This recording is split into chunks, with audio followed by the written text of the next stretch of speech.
BBC4, we continue to show the BBC's epic, definitive documentary account of the Great War.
Midsummer 1915. The war was almost a year old, a visible thing, a landscape halfway to desolation.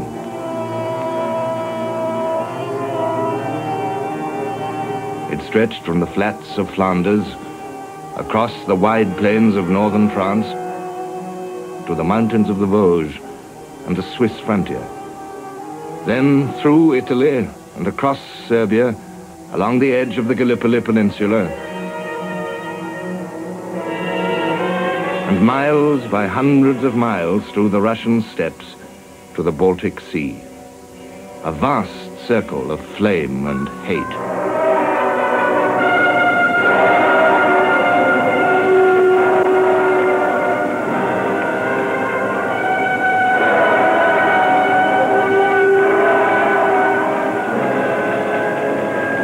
Wherever their armies marched, the Germans seemed to be triumphant.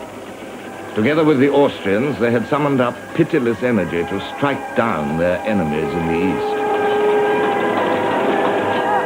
The Battle of Gorlice-Tarnow had begun in early May.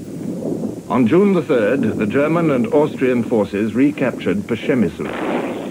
On the 22nd, they were back in Lemberg, fourth largest city of the Austro-Hungarian Empire, and scene of Russia's great victory in 1914. In 2 months, the combined German and Austrian armies had advanced 150 miles and had inflicted over 500,000 casualties on the Russians.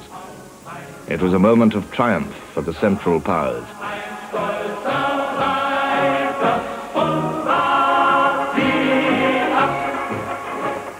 It produced, said Falkenhayn, the German chief of staff, immediate and highly valuable consequences. But enough had not yet been achieved. It was clear that any breaking off of the operations in the east was out of the question. The question was how to exploit the victory. And the answer was not hard to see. For now, the central Russian armies lay within a huge bulge around Warsaw. Falkenhayn planned to encircle them from south and north.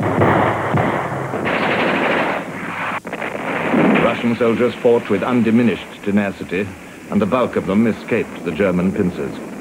It took the Germans 17 days to advance 25 miles to Lublin.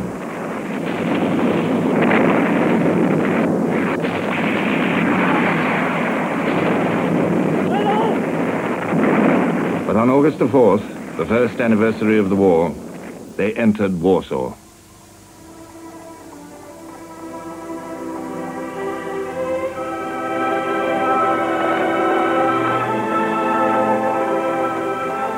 Russia's agony now began as the invaders swept forward.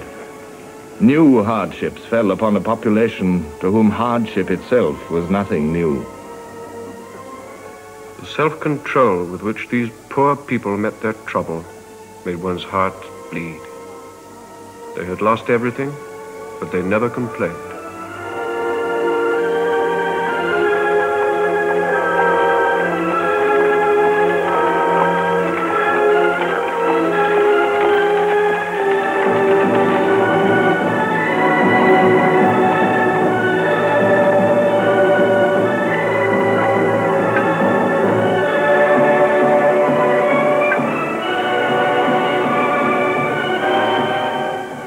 plight of the Russian armies was little better. Their shortage of equipment had now reached the level of catastrophe. The Russian chief of staff told the French ambassador, "In several infantry regiments, at least 1/3 of the men had no rifle. These poor devils had to wait patiently under a shower of shrapnel until their comrades fell before their eyes and they could pick up their arms." A Russian commander said, "Our army is drowning in its own blood." Falkenhayn seized the moment to put out peace feelers to the Tsar.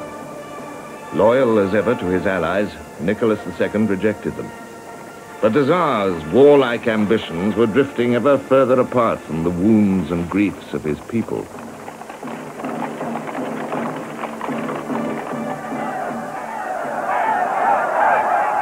The French ambassador reported, Disorders in Moscow have been particularly serious.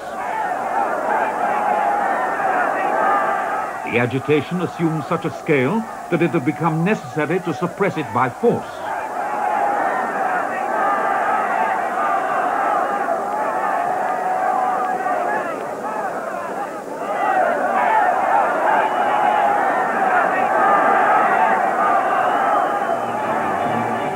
On the famous Red Square, the mob insulted the royal family, demanded that the Empress should be incarcerated in a convent and the Emperor deposed.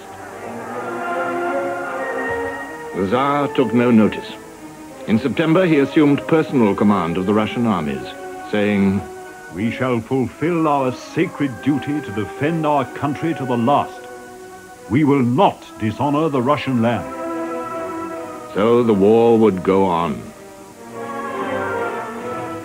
Now the German armies in the north under General von Hindenburg struck eastwards, as they had long been waiting to do, and a melancholy roll call of place names signaled Russia's new disasters.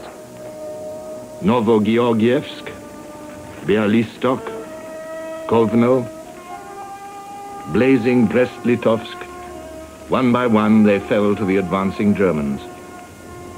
The Kaiser wrote in a letter, "My victorious sword has crushed the Russians. Woe to them that yet draw the sword against me." The furthest German advance was 300 miles. The Russians lost over 3,000 guns. Their losses in men have been estimated at over 2 million.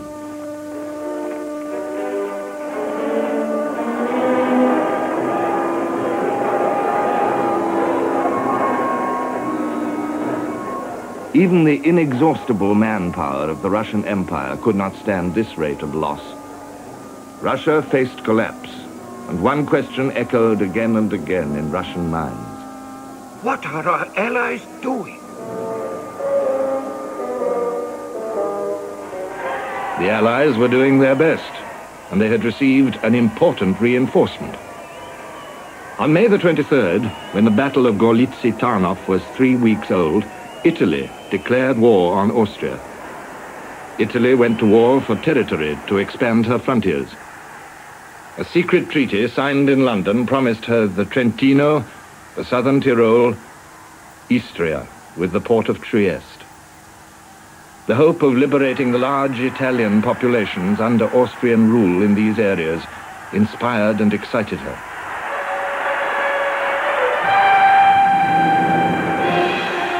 The Italian Prime Minister called this policy sacro egoismo, sacred egotism.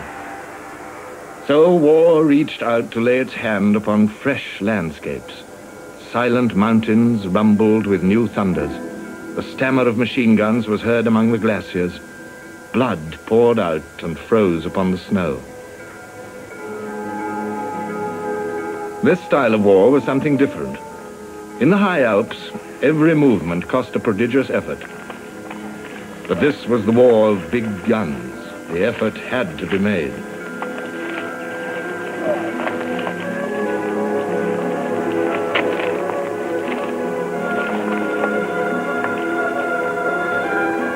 By marvels of patience, ingenuity, and sheer hard work, the Italians prepared their attacks.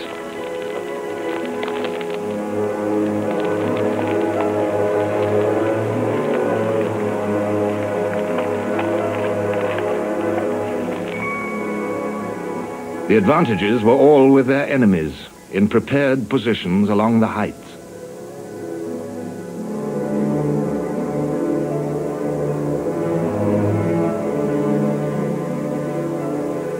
An Austrian officer said, "The scenery was really marvelous. Just imagine on top of a 6,000-foot mountain, something which tourists come from far away to see. But from the military point of view, the position was marvelous. We saw everything that went on. We saw every step, every tree in front of us. And we thought if the Italians should attack, they can't get through." It was not against the Alpine barrier to the north that Italy made her effort in 1915. Instead, General Cadorna, the Italian Chief of Staff, threw his forces at the Carso, the high plateau blocking the way to Trieste. It has been called an enormous natural fortress, a howling wilderness of stones as sharp as knives.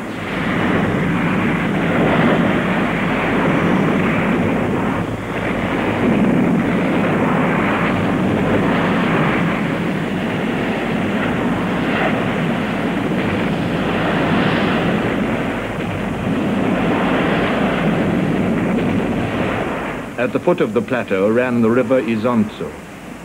4 battles of the Isonzo were fought during the year. 4 times Cadorna sent his men over the river and up the gaunt, bare hillsides, where every shell burst flung out deadly fragments of stone as well as iron. The Austrians, heavily outnumbered, made full use of their advantages of ground. 2 battles fought in June, July, and August cost the Italians 60,000 men, and the map showed no change. 2 more battles in October, November, and December produced small dents in the Austrian line, but Italy lost another 117,000 men. Cadorna had stated his doctrine: "The Supreme Command desires that in all times and in all places an iron discipline should reign throughout the army."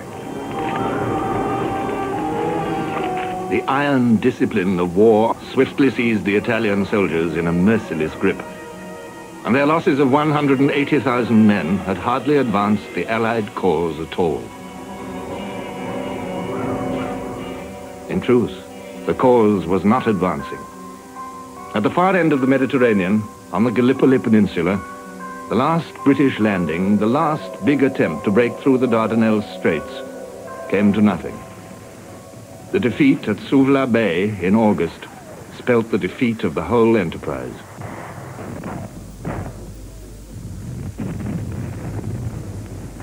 As the summer of 1915 wore away, it became clear that nothing that the Allies could do on minor fronts would avail to check Germany's run of victory. The Western Front was never still. Somewhere or other along its 475 miles, in Champagne or Picardy or Flanders, there was always some action, always danger.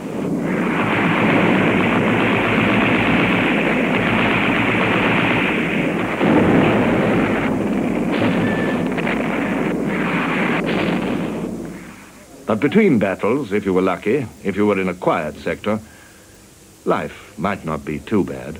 On a nice summer's day, it would, well, you could think there wasn't a war on, really. Looking through the periscope out to no man's land, you'd see the sandbags of the German front line. You'd see the grass and the flowers out of the front. The birds would start singing if the sun was up. You'd settle down to a day of laziness in the sun, if you could. The lads would sit along the far step and talk and sing. Coming towards the evening, they'd get sentimental, talking about their homes. And then there was old Cornet Joe over in the German front line who used to blow his cornet and play to us the British songs. And he'd play a song and we'd shout over to him, "Damn good, Jerry. Give us another one, Joe." He'd ask us what we wanted and we'd say, "Well, give us the old Bull and Bush." He'd play that and we'd sing it. But during those summer months of 1915, you could forget that there was a war on. You really could. And it did happen sometimes. People would forget and get careless, and before you knew where you were, they'd have got a bullet through their head on the latrine or something like that. Snipers.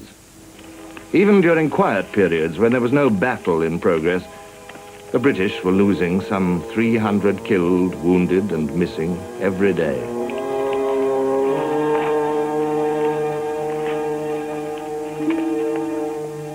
It was a new sort of British army that was coming into existence now on the Western Front, territorials, and the first of Lord Kitchener's new army divisions, beginning to take over from the old sweats, their good humor and their endless jokes concealing the inner doubts and fears.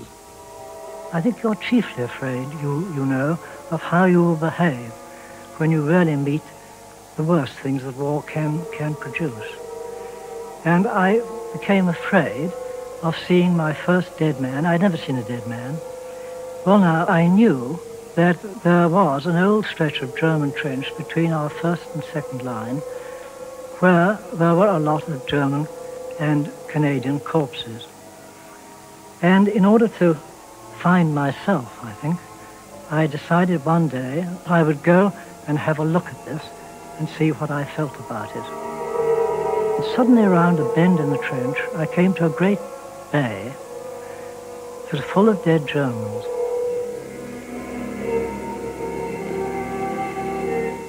But they weren't a bit horrible.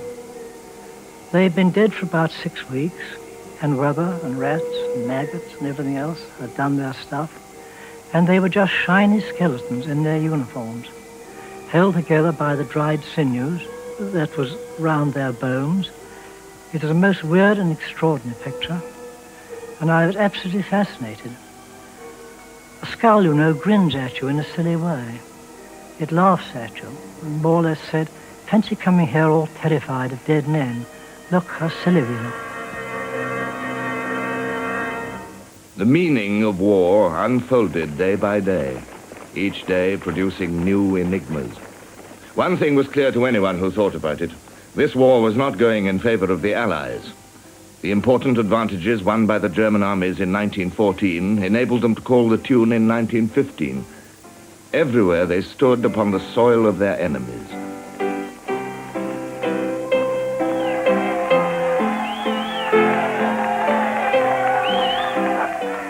They could afford to sit tight.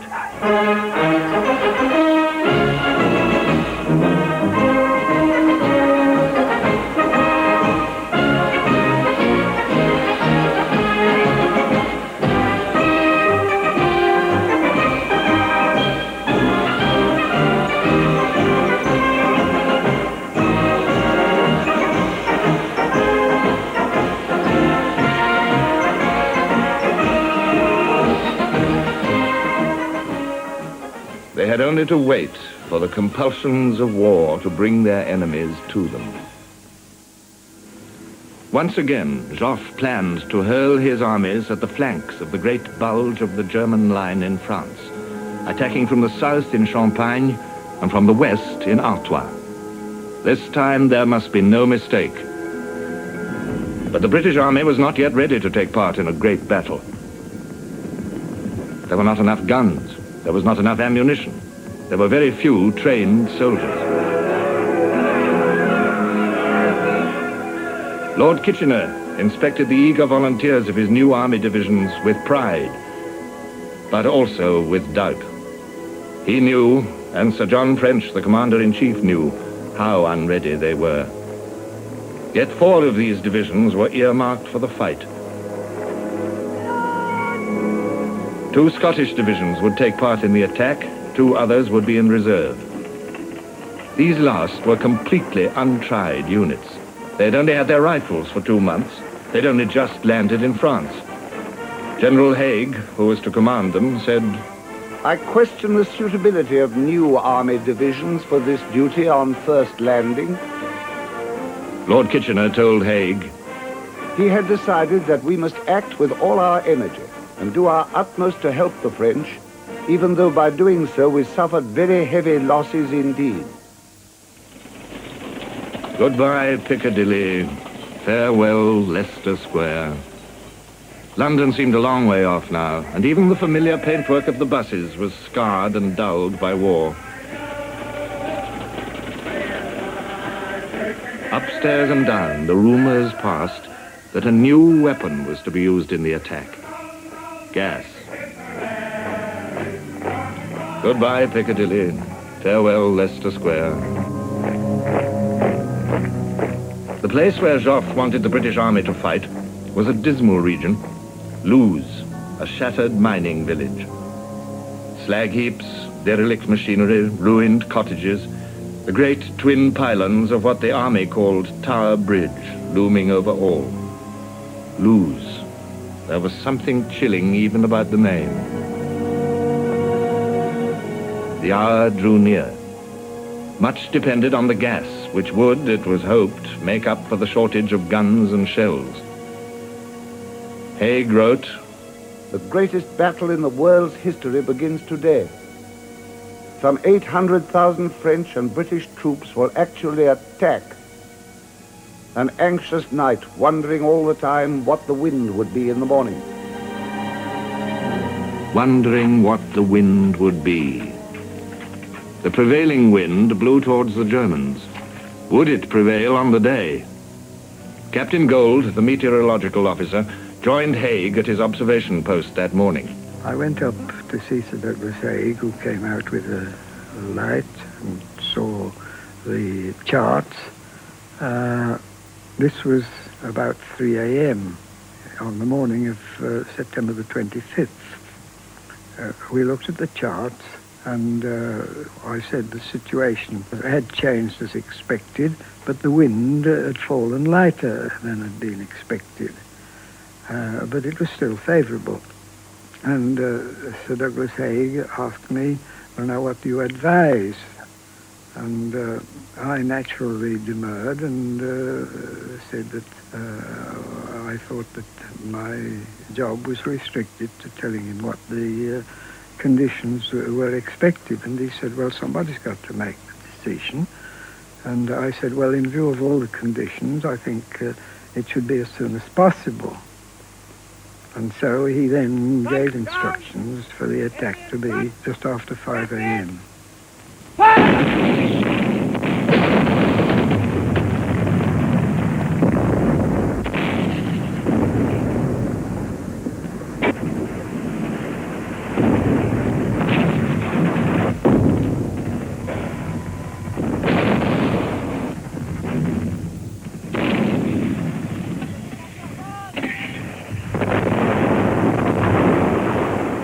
Well, we opened up with a terrific bombardment to try and break through the wire. And then the gas was let loose. And our infantrymen, all clad in these Ku Klux Klan helmets, just with a little thing to put in their mouth, went off with fixed bayonets, and they had to charge. There was no loitering with those things. And what happened was that a lot of them thought that they were suffocating, and they pulled the helmets off.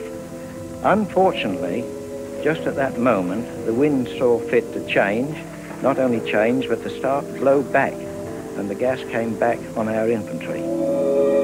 Where this happened, the attack was checked at once. But elsewhere, Londoners and Scottish troops of the new armies stormed through the village of Lewes as far as the German second line.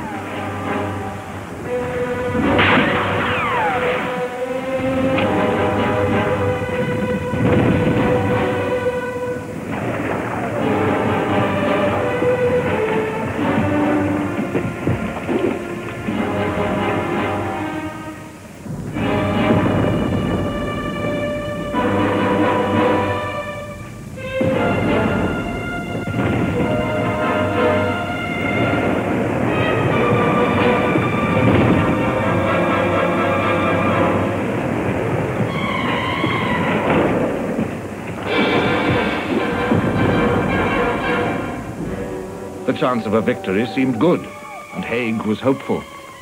The enemy had no troops in his second line, which my plucky fellows reached and entered without opposition.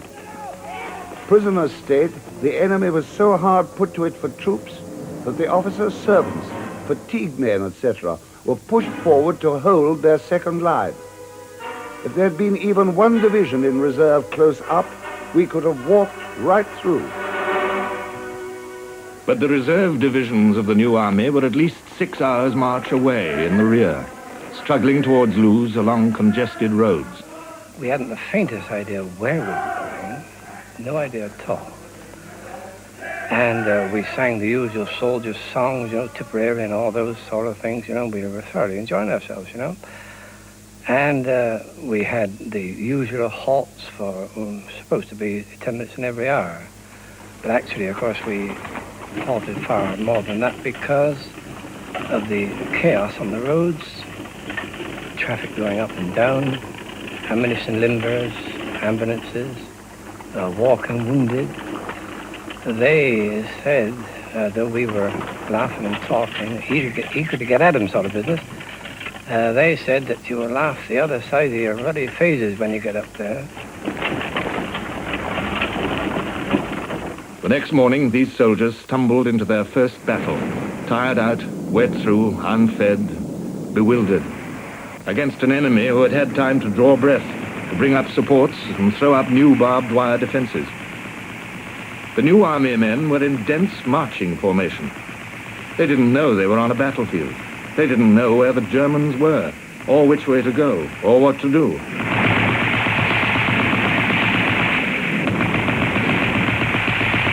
After a while, the exhausted, stunned regiments wavered, broke, and fled. If you can imagine a flock of sheep lying down, sleeping in a field, they were thick as that. Some of them were still alive, and they were crying out and begging for water and plucking at our legs as we went by.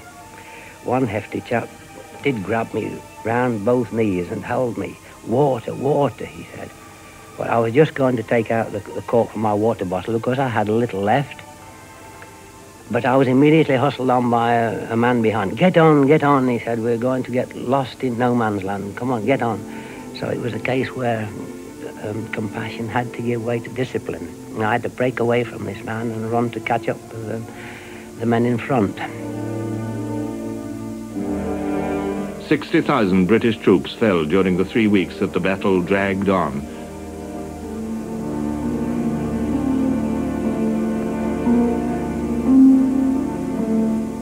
The blame for this failure was laid at the door of Field Marshal Sir John French for keeping the reserve divisions too far back for too long. French was removed from his command, and in December his place was taken by General Sir Douglas Haig. This battle marked the end of a phase of Allied hopes, for neither in Artois beside the British nor in more distant Champagne had the French armies found their expected victory. Joffre's attack was the largest single effort of the French army since the opening months of the war. 18 divisions were assembled in Artois, 35 in Champagne, more than the whole BEF. The French were supremely confident.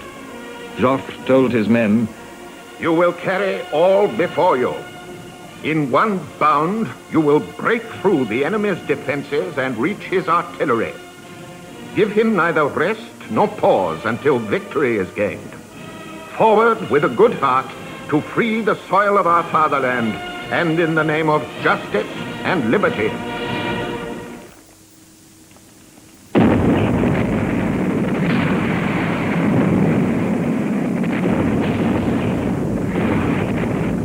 General de Castelnau prophesied, "The guns have done their work so thoroughly that the men can go forward with their rifles at the slope."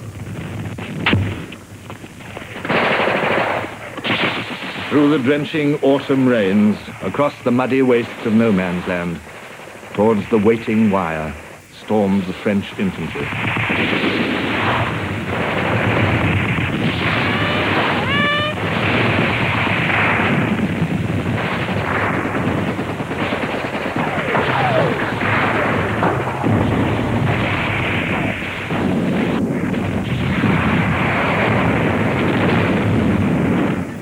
Once again, the wire and the machine guns were the masters.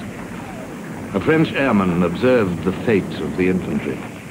Our first line of attack was still advancing when the enemy machine guns began to crackle. Their sinister tack-tack-tack, like the sound of a sewing machine, was ploughing holes through our advancing battalions.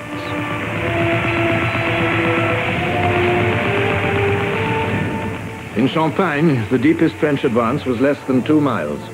In Artois and Champagne together, the French lost nearly 200,000 men. General Joffre drew up a gloomy balance sheet. It can thus be seen that the year 1915 was drawing to a close under conditions that brought small comfort to the Allies. Our armies had everywhere been either checked or beaten, and they needed to be reorganized before any new effort could be demanded of them. On the contrary, the enemy appeared to have succeeded in all his undertakings. The fall of the year drew on with yet another triumph for German arms.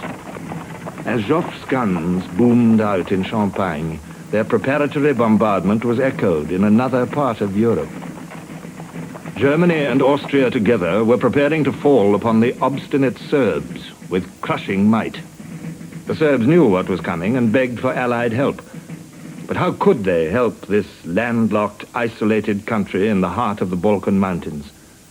Only with the aid of Serbia's ally, Greece. The Greek premier, Venizelos, was agreeable. He mobilized the army and appealed for 150,000 British and French troops. The place selected for their landings was Salonika.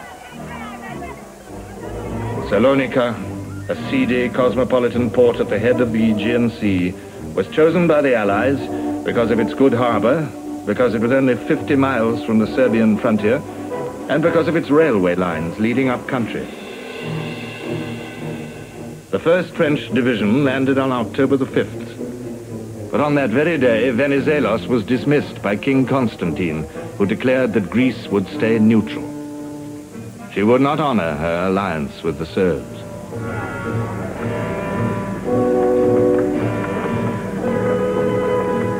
A British division, rushed from Gallipoli, followed the French.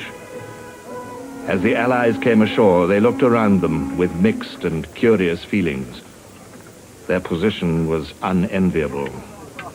It was reported, "The German spies sit in rows on the quays at Salonika, smoking large cigars, and note down every man, horse, gun, and ton of stores landed. This is a nice way to make war." a naval officer met some disembarking British troops with the cheerful greeting, "Well, your war's over. In 2 days you'll have been disarmed and interned by the Greeks."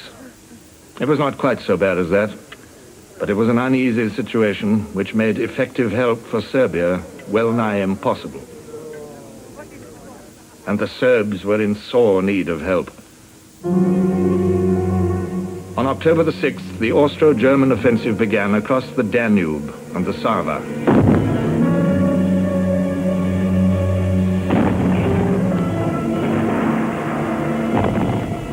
On October the 9th, they entered Belgrade, this time for good. 2 days later, without any declaration of war, the Bulgarians struck in at the flank of the Serbian armies from the east. Bulgaria was drawn into the war by greed for Serbian territory and by hatred born in the Balkan Wars.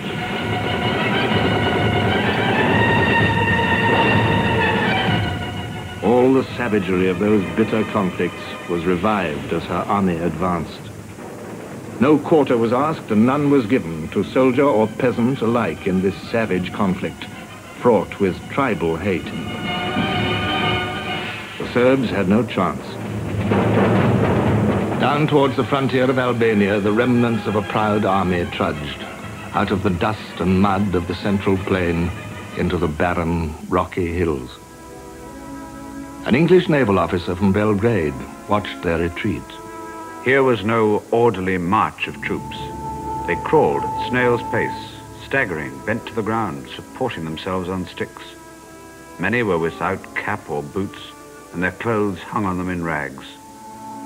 Some who were too weak to walk alone were helped along by friends. Many were dying of sheer hunger, exposure, fatigue, and the last stages of dysentery. Here and there was a huddled heap upon the ground, the body of some lad too weak to walk further, who'd turned aside to die. The haunting thing was that their faces were all exactly alike. Starvation had reduced them all to the same mask of pain. The Serbian retreat was more than the retreat of an army, it was the flight of a people.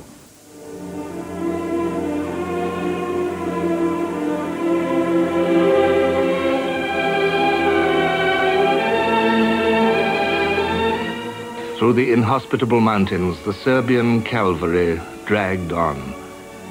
Oh, pray that your flight be not in winter. Seldom had Christ's words seemed more appropriate.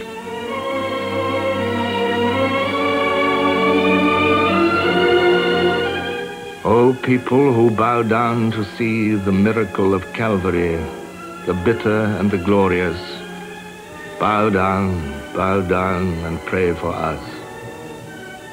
Sue for them and all of us who the world over suffer thus, who have scarce time for prayer indeed, who only march and die and bleed. By the end of 1915, 1/6 of Serbia's entire population would be dead. 100,000 men out of 400,000 were all that remained of her army to reach the sea and safety. And all that their allies could do for them was to take them off and give them a haven on the Isle of Corfu. The fall of Serbia symbolized the wreck of a year in which much hope had died. It was clear to the Allies that the war would never be won this way. On December the 6th, General Joffre convened an Allied conference at Chantilly. It was agreed that a decisive result should be sought through coordinated offensives on 3 fronts: Russian, Franco-British, and Italian. These offensives were to be launched simultaneously to prevent the enemy from moving his reserves from one front to another. This conference marks a vital date in the history of the conduct of the war. So a bleak year ended with hope revived.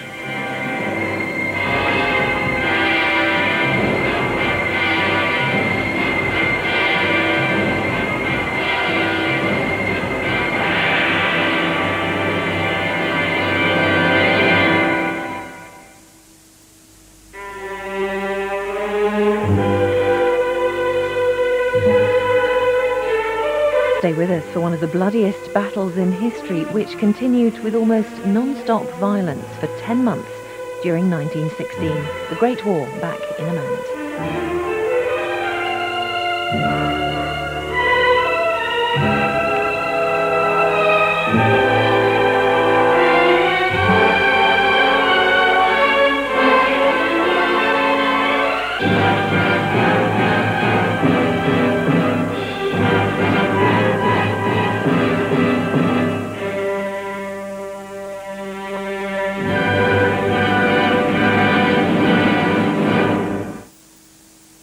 This BBC book on the Great War and these DVD and video box sets of the entire series are now available.